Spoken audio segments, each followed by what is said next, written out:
Some of the worst epidemics and pandemics in history have doomed whole civilizations and brought once powerful nations to their knees, killing millions. While these terrible disease outbreaks still threaten humanity, thanks to the advances in epidemiology, we no longer face the same dire consequences as our ancestors once did. Because of the advanced medical science, we got over this COVID-19 pandemic in just 2 years. But what about our ancestors, what they have gone through in these types of horrible times when medical science was not so advanced? And how many people died in these types of pandemics back then? Let's give it a look. The Third Plague. 12 million deaths, 1855 to 1959. The Third Plague virus was a major bubonic plague pandemic that began in Yunnan, China, in 1855 during the 5th year of the Xianfeng Emperor of the Qing dynasty. This episode of bubonic plague spread to all inhabited continents and ultimately led to more than 12 million deaths in India and China, and perhaps over 15 million worldwide, with at least 10 million killed in India alone, making it one of the deadliest pandemics in history.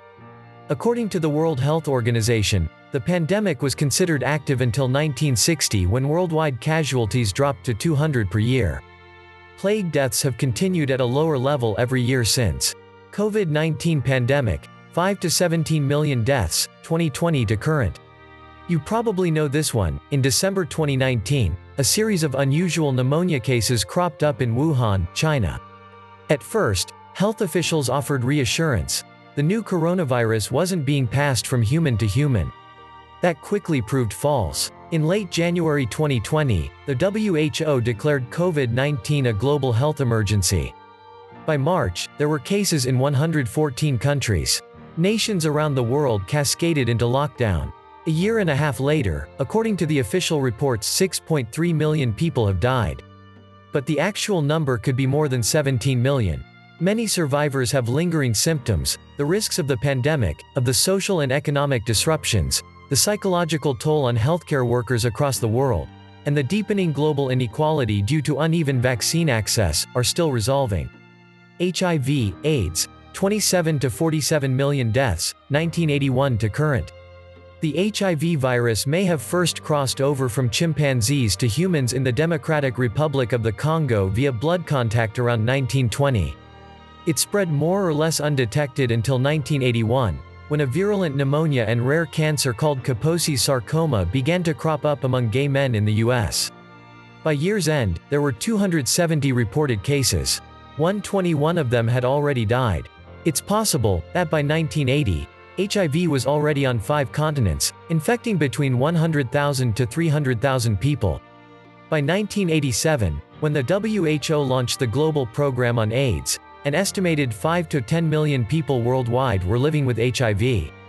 Today, despite massive advances in the treatment and management of HIV, it remains incurable. The number of people infected stands at around 38 million, with more than 2/3 of those patients living in sub-Saharan Africa. UNAIDS estimates that 36.3 million people have died of AIDS-related illness, but with improved medicines and improved equitable access to those drugs, annual AIDS-related fatalities have declined 47% since 2010. Plague of Justinian. 30 to 50 million deaths, 541 to 549. Was the first major outbreak of the First Plague pandemic, the contagious disease caused by the bacterium Yersinia pestis.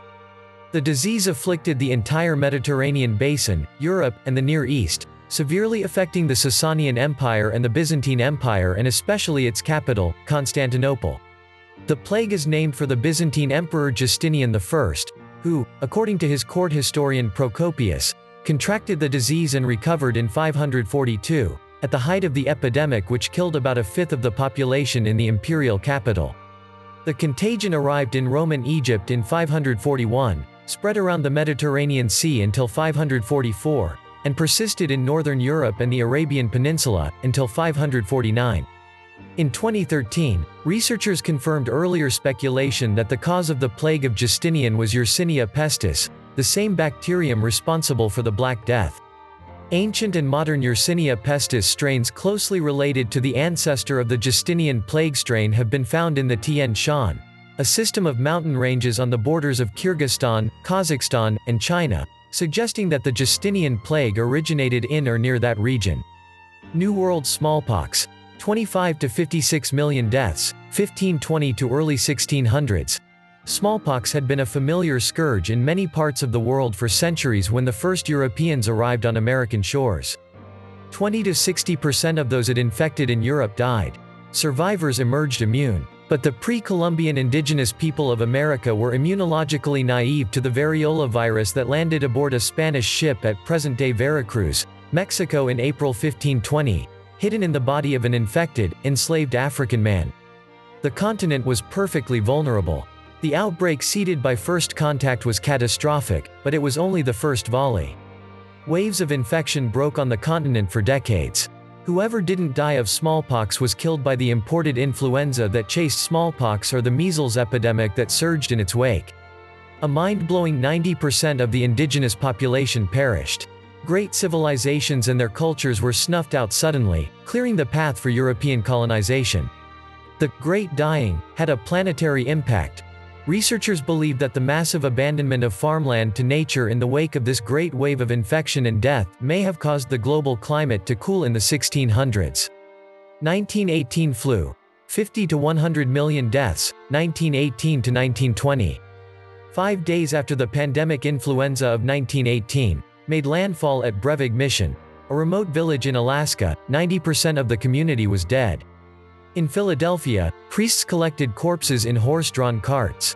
In parts of India, the devastation was so complete that bodies were left out for the jackals to pick at. It arrived in Bombay in June 1918 on troop ships returning soldiers from the battlegrounds of World War I, and by year's end, had claimed possibly as many as 18.5 million lives in South Asia. Freetown, Liberia, lost 4% of its population in 3 weeks. Persia may have lost as many as 22% of its people. 50 to 100 million people in the world died before rising immunity blunted the virus's threat. Unlike COVID-19, which is deadliest for the elderly, half of the influenza's casualties were young, in their 20s and 30s. In fact, in his book The Great Influenza, historian John M. Barry projects that as many as 8 to 10% of all young adults may have been taken out during the 2-year surge of the virus. The economic effects of the shock to the workforce were sharp and various. In parts of the U.S., manufacturing output declined by 50%. With croplands empty of labor, food production stalled in Africa. Famine or near famine followed in many places. In India, where the British overlords in their spacious homes remained markedly safer than the local population, the cruel inequities of the epidemic may have added fuel to an incipient revolutionary fire. Black Death. 75 to 200 million deaths, 1334 to 1353. The Black Death, also known as the pestilence, the Great Mortality or simply, the Plague, was a bubonic plague pandemic occurring in Afro-Eurasia from 1346 to 1353. It is the most fatal pandemic recorded in human history, causing the death of 75 to 200 million people in Eurasia and North Africa, peaking in Europe from 1347 to 1351. Bubonic plague is caused by the bacterium Yersinia pestis spread by fleas, but it can also take a secondary form where it is spread person-to-person contact via aerosols causing septicemic or pneumonic plagues. The Black Death was the beginning of the Second Plague Pandemic. The plague created religious, social and economic upheavals, with profound effects on the course of European history. Briefly, wars halted and trade slumped. Cropland went to seed. Wages rose with the intensified demand for labor, and chinks of opportunity for real social change opened up. Kings and queens and archbishops died. The origin of the Black Death is disputed. The pandemic originated either in Central Asia or East Asia, but its first definitive appearance was in Crimea in 1347. From Crimea, it was most likely carried by fleas living on the black rats that traveled on Genoese ships, spreading through the Mediterranean basin and reaching North Africa, Western Asia, and the rest of Europe via Constantinople, Sicily, and the Italian peninsula. These are the most dangerous and fatal pandemics we have ever faced and survived as human beings. Which one do you think is the most dangerous? Let us know in the comment. If you found this video informative, please drop a like and subscribe to the channel, and see you in the next video.